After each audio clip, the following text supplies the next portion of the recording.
Okay, so in the studio today, we've got another unboxing. This time, something that's really special to me, the new T14 Gen 7.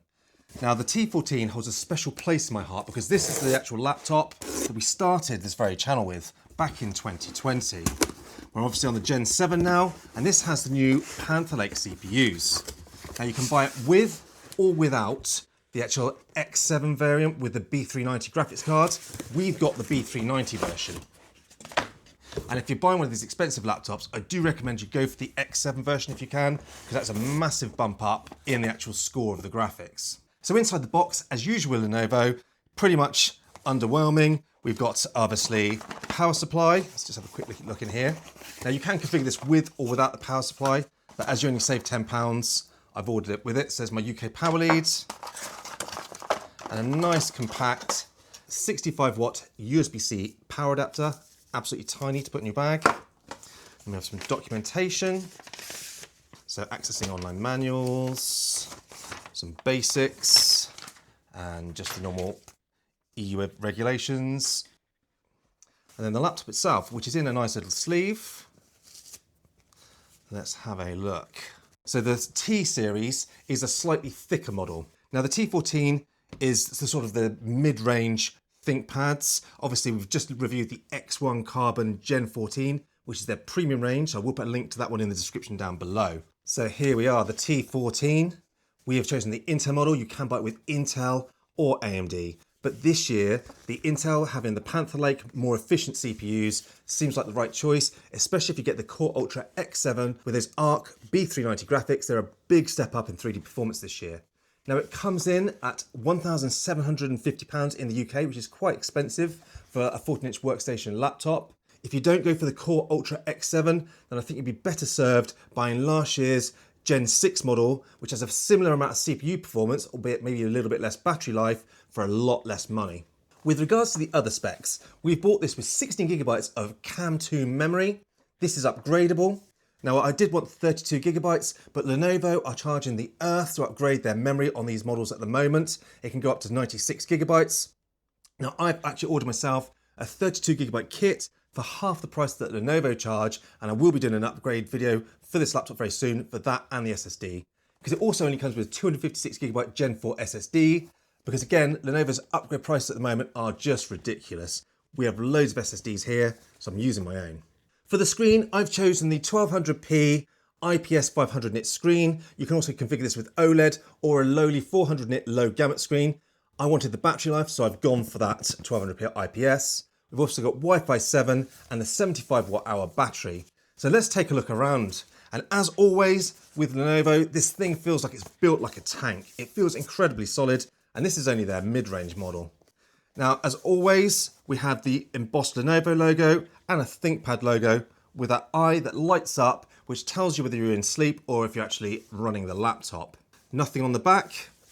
On the front, all we have is this nice little lip, which I know a lot of people don't like, but it does make it very easy to open the laptop. With regards to the ports, on the left side, we have two Thunderbolt 4 ports, an HDMI 2.5, and a USB-A port.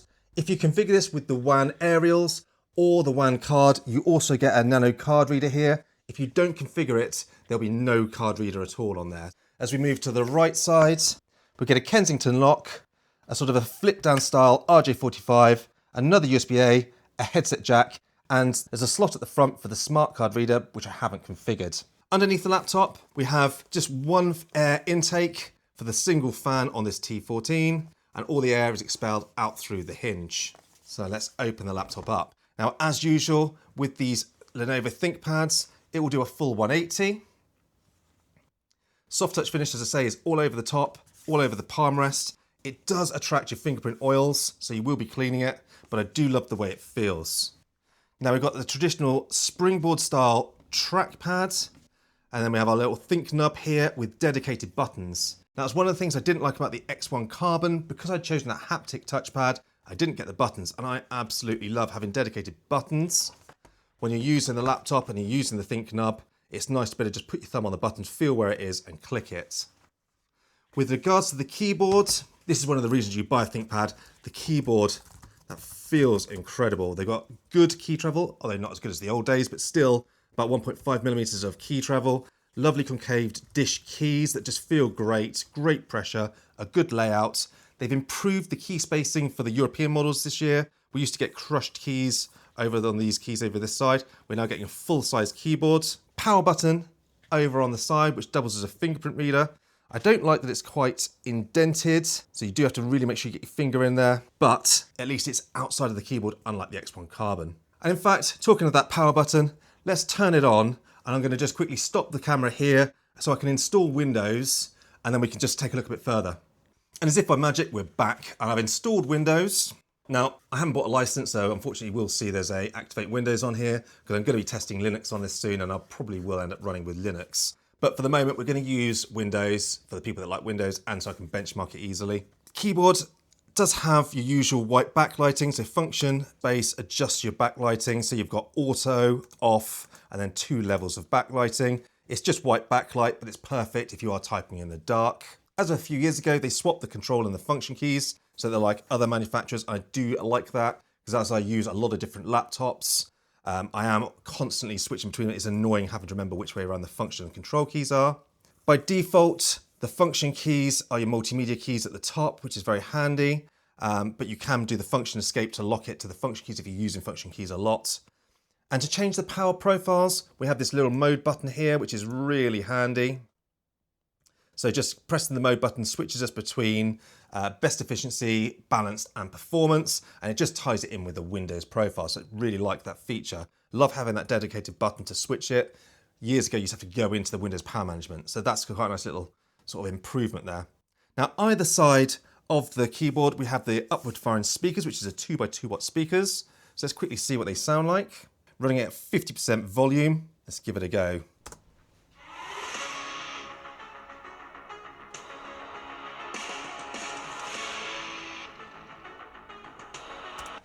Now 80% volume.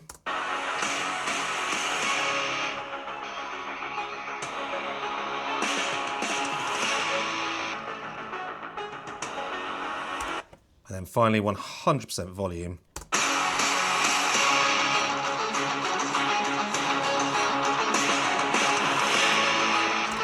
So there we go. So they're actually quite quiet as laptop speakers go, but the sound quality is good. Probably wouldn't use it for listening to music on, but fine if you're just watching a YouTube podcast or something, they're perfectly serviceable.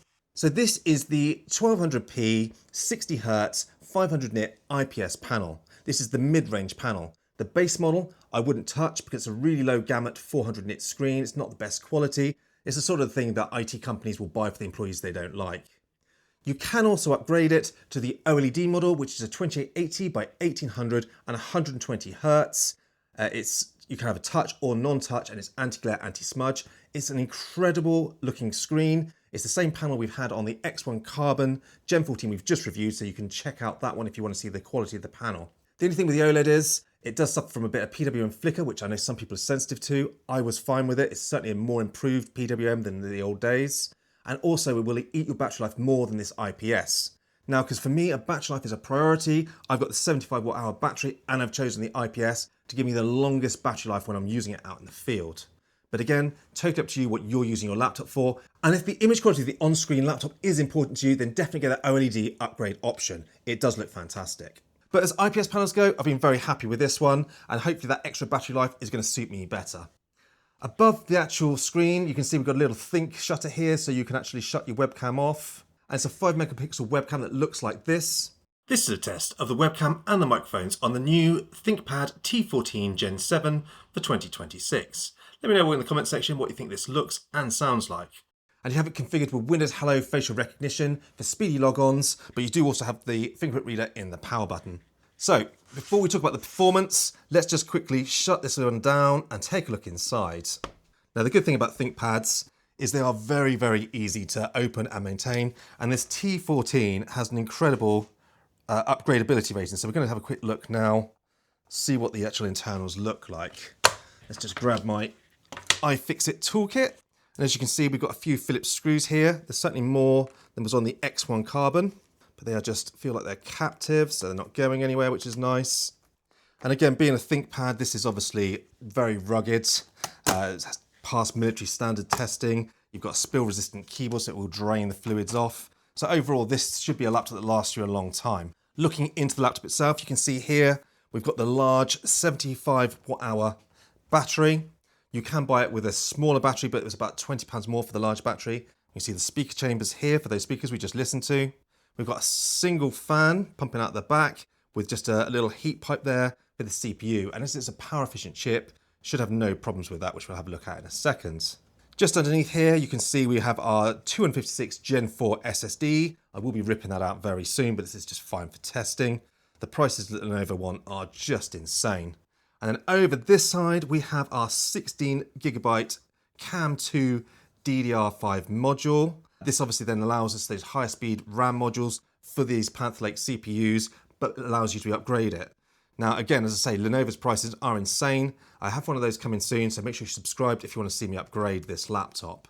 The Wi-Fi 7 card is soldered on, which is a bit of a shame on a modern laptop that's supposed to be upgradable, means you can't upgrade this actual card itself. So that's a bit of a shame, but at least being Wi-Fi 7, it's going to keep you future-proof for a while. And as you can see here, because I've paid for the aerials to be installed, I've got the WAN aerials, and there's obviously our M.2 slot for the WAN card. It will be whitelisted, so you can't use it for an SSD, but I will be trying some WAN cards out in here shortly, and that's why I've got that nano SIM tray on the side. Now, as you can see, we've got little screws here over the ports. A lot of these ports are replaceable. So if you do get a broken port in the future, doesn't mean you have to write the whole motherboard off like you do on other models. We can just unscrew these and take these ports out. It's a really nice feature this year. They've made it easy to get the keyboard off, and as you can see, it's easy to get the fan and the heatsink off. So most of this is going to be quite easy to upgrade yourself or for a technician to upgrade should something fail in the future. That's one of the things I love about ThinkPads. These things are built like tanks. They're made to last. Now, they obviously, I would have liked it if we could have upgraded the Wi-Fi card as well, but, you know, that's a small thing in the grand scheme of things. Overall, good looking internals. Let's put it back together and start looking at the performance. Just realised I actually forgot to weigh the laptop. I normally do that a bit earlier, so sorry about that. Let's just quickly weigh it. Now, this has got the 75 watt hour battery, so this is the slightly heavier one, still only coming in at 1.47 kilograms, so still a reasonably light laptop that you can chuck in a bag, quite a bit heavier than the X1 Carbon that we've just reviewed. But for me personally, easy to pick up with one hand. I can lug that around all day without any issue. Right, let's fire it back up, and we'll just use our fingerprint to log in as well, so you can see the fingerprint reader. Incredibly quick, nice and easy. Let's put the brightness up a little bit. So first things first, I'm going to quickly look in Task Manager, and here we go. Here is our Core Ultra X7 358H CPU, which is a 16-core, 16-thread CPU. They've done away with the hyper-threading. This has 4 performance cores, then a mix of efficiency cores and low power efficiency cores, which really makes this entire system a lot better on the battery life. It's much more efficient. Now, in the full review, we will do full battery testing, but so far, just using it for my benchmarks, it's been running really well on battery.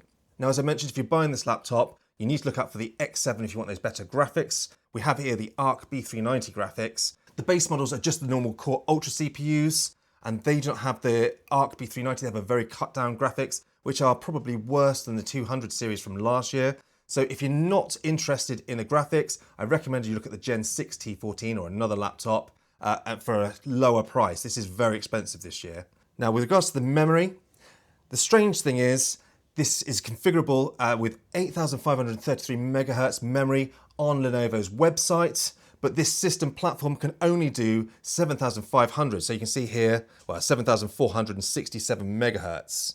So that's a bit of a shame, but that apparently is a platform limitation. So I don't know why Lenovo is telling you that it's 8533 megahertz on their website. It's going to be confusing for people. The RAM chip may be 8533 megahertz, but that's no good if you can't use it at that speed. Now I have a 32 gigabit kit coming, so we'll test it with 16 and the 32 for the full review, but the tests at the moment are just with this 16 gigabyte. And then as you can see, we've got the 256 gigabyte Gen 4 SSD, nothing to write home about. This was the cheapest option. Now I've already run a few benchmarks just to make this a bit quicker. So I've managed to run TimeSpy and Geekbench 6 on all 3 of the profiles on this laptop so we can get a quick look at the performance. Starting with Geekbench 6 and the quiet mode, we've got 2167 on the single core and 13393 on the multi-core, and the laptop was silent using this mode. As I move to the balance mode, which is probably what you'll use this laptop in mostly, we're seeing that much higher 2747 single core and 15,525 for the multi-core. So those are some pretty impressive scores on this laptop, considering it has the lower speed memory than the X1 Carbon we've just reviewed. And then performance mode, which wasn't a great deal better. We've got 2775 for the single core and 15,620 for the multi-core. So some pretty good scores there, though again, against last year's model, not a massively better. But Time Spy, this is where it gets more interesting. So on Time Spy, starting with the quiet mode, we've got similar scores to what we would see on a laptop of a year or two ago with that graphics score of 3,362. Now this is in its really low power, it's running at about, I believe, 13 watts, so very, very low power. As we move it up to balanced mode, which I believe is about 20, 25 watts, you can see the graphics score is now up to 4,845, which is quite impressive, and a good CPU score of 9,547. But as we push it up to the actual performance mode, this is interesting. Graphics score of 6,310 with a CPU score of 11,366. I mean, that 6,300 score is incredibly impressive for an integrated graphics. I mean, that is up with some of the lower NVIDIA cards. And I've got a P14 Gen 7 with the Blackwell 500. I'm going to be interested to see how this performs against that actual NVIDIA-based card. I think it's going to be on par. So those were some brief benchmarks, but you can see the performance is very good on this laptop. We'll go into much more depth in the full review. Now, all of this software is controlled by the Lenovo Vantage commercial software. I really like this piece of software. It's very low bloat, it's very quick to load, and it gives you all your settings that you're going to need for your device on the fly. And I do really like this in comparison to Alienware Command Center or Razer Synapse. This is definitely the way sort of the management software should be done. So there we go, there's the unboxing of the T14 Gen 7 Intel version. This is a fantastic laptop, but it is very expensive. I don't particularly blame this model. It's just laptops in 2026 are insanely priced. This is a great laptop with upgradability, good performance, and a stunning body and look to this machine. I love these 14-inch laptops, and these are usually the laptops I use day to day to do my workflow. Now, with regards to the actual performance, this is a more efficient laptop than the usual Intels, and is certainly better than AMD now, which is something that we couldn't say a couple of years ago. But if you're not interested in the X7 series graphics on this model, then I do think you should consider the Gen 6 and save yourself a packet from last year or the previous years, because the CPU performance isn't that much better, though the battery life will be.